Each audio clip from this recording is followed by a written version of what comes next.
En une décennie, nos dirigeants politiques, qui étaient au service du compromis dans l'intérêt national, ont été remplacés par, tout bêtement, des serviteurs de la finance. Et de là, la saignée a pu commencer et se faire sans aucune entrave. Et encore une fois, ce n'est pas un jugement de valeur morale, c'est des choses très concrètes. Il ne s'agit pas d'idéologie là.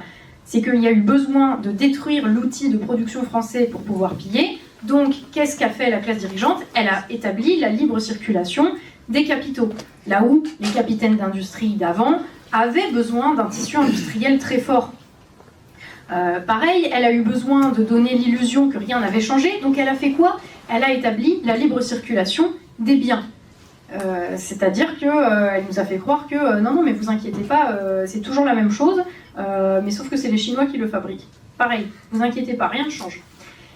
De même, elle a eu besoin de quoi? Elle a eu besoin d'avoir ses serviteurs aux portes des villes. Donc elle a fait quoi? Elle a fait venir une main-d'œuvre immigrée, pas chère, corvéable à merci, et en instaurant la libre circulation des personnes. Et tout ça, elle l'a gravé dans le marbre des décisions politiques, des lois, des institutions qui ont été tous organisées pour cela. Et on se retrouve aujourd'hui avec l'incarnation suprême de ce système.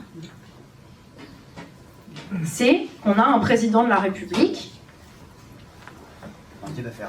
banquier d'affaires, de chez Rothschild, qui sert finalement ses maîtres, qui continue de piller ce qui reste. Alstom, triste exemple. Et bien sûr, ils nous ont enrobé ça dans un discours positif pour faire passer la pilule, la mondialisation heureuse, et c'est la croissance, alors la croissance du PIB, du coup, voilà. Nos enfants auront un meilleur avenir, c'est la liberté. La liberté, ça a été le grand mot qui a été utilisé pour nous vendre ça.